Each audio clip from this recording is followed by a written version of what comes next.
Hello, welcome to Lemon Series, where we talk movies, television, and wrestling. I'm, of course, Lemon himself, Zeke Lemon, and this is my review for the series premiere of A Knight of the Seven Kingdoms. But before we get into that, let's get the house clean out of the way. Sure, leave a like, comment below, let me know your thoughts on Knights of the Seven Kingdoms, and of course, hit that subscribe button as it helps me grow into my YouTube career. I would greatly appreciate that. All that out of the way. Let's get into it, shall we? So yeah, I was really looking forward to this show. I mean, it's always fun in a twisted way to always go back to the world of Westeros. Now, full disclaimer, I have not read the books. I didn't even know this was based on a book. There is a book called A Knight of the Seven Kingdoms, and this is what it is based on. I should have put those two and two together, but I didn't even know that book existed. But no, I have not read it. Very curious to read it, as I am curious to read all of the books of Westeros. Just haven't had the time to do so.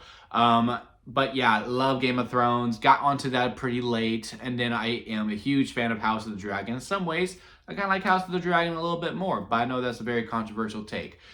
So yeah, again, and I didn't even see a single trailer when it came to this one, which is probably the preferred way to go because the culture shock that I received when it was much more heavy on the comedy. And from some of the research that I've done, it does seem like that is what the novel tends to go towards. It's much more lightheartedness, much more earnesty when it comes to it.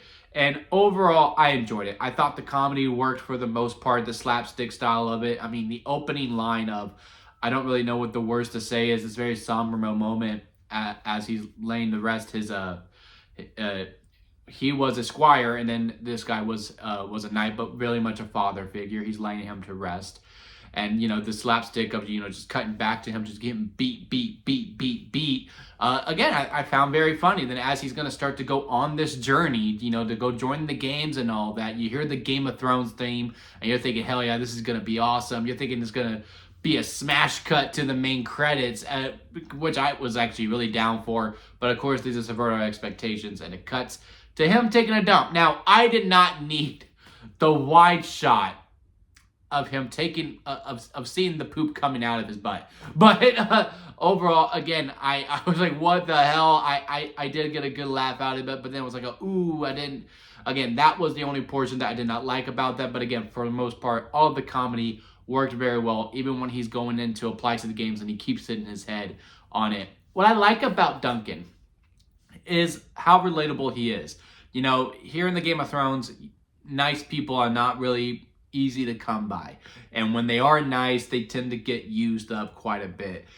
So we will see his journey and how this progresses. But I like the whole style of this. This little fish out of water type. Like everywhere that he's placed, it's almost like it's if you play video games, it's almost placed. He's almost placed like the custom character you made into a cutscene, right? Like it just like, yeah, he's not supposed to be there, but yet he kind of just sticks out as a sore thumb. He has the tallness. I love the conversation that he's having with people. This true underdog mentality, and you never saw him fight once. He never got beaten up. It's just this nice little build up. Maybe he can fight. Maybe he is a little janky because of his size. I mean, everyone is doubting him from the escort services of that crap. I forgot what his name was. The person who was supposed to give him the reign so that he can be in the games. Even from talking to Sir Baratheon himself when he's going, look, you need to stand up straight, and how he actually takes an interest in him because he is just here for the food. And there's not a game, there's not a ploy. It's like, oh wait, you're not playing the Game of Thrones? Oh, well, that's interesting. Okay, let me hang out with you. And then we have that nice little sequence of the dance, which I thought was going to end pretty bleak because it was going so well for him. But the main thing that I was really enjoying about the show is the constant themes that it's going in. Again, the personality of the show is really fitting to Duncan. Again, he's just so relatable. He's a little awkward. He kind of stands out just a little bit. He's not trying to bring attention to himself.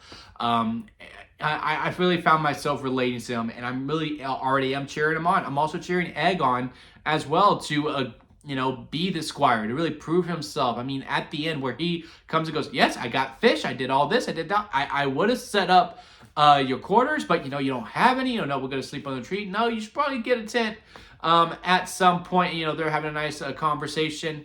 And I mean, that final line, I just couldn't help it but smile. Like I can't, like it's been a minute since watching a Game of Thrones episode, and like at the end, you just get a little nice smile, like, oh, that was a good time. Like at the end, when he goes, so the luck is on our side, and the kid Egg is just in there, and he just gives a little smile. He's not gonna answer him, and he's just looking up at the stars, like I need to be able to do this. And as we cut to credits, I was just like, I'm in. I'm in. I had a really good time while watching it.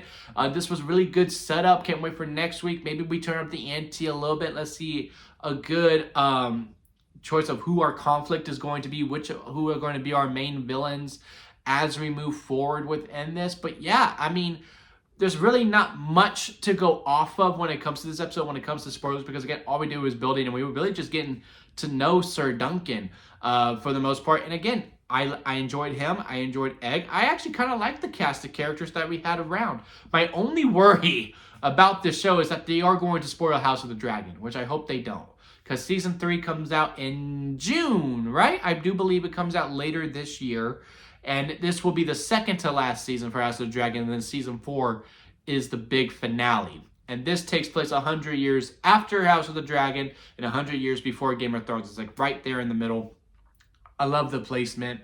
But, if we are to be a Targaryen, which I was worried about because, you saw the coin and there was the dragon. I was like, oh my God, no, please don't say which house of Targaryen that you are, because then I'm going to know which one wins. But then again, he looked pretty poor, so maybe I knew which one was going to lose. Well, I'm assuming he's a Targaryen. I know that that's just a form of currency.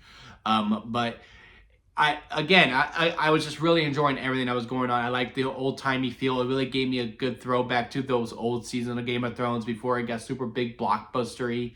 It just felt like a point in time. It just felt like a slice of life. And again, I enjoyed the main characters that we are. I'm cheering for them. I can't wait to just log in and like not be worried about the politics. I am worried about, his being, but again, it's just nice to watch a Game of Thrones show and, you are just worried about the characters and not worried about the whole entire sphere of the whole entire landscape of King's Landing. You just worry about, man, I hope my guy does it. And again, I'm having a good time and I cannot wait to watch next week. Let me know what y'all thought about it down in the comment section. Leave a like if you made it this far within a review. I do greatly appreciate it. And hit that subscribe button as I am trying to grow into my YouTube career. Don't forget to squeeze the days, guys, because life is too short not to give you all. So squeeze every opportunity that you can. Until next time, I'll see you here at Lemon Studios.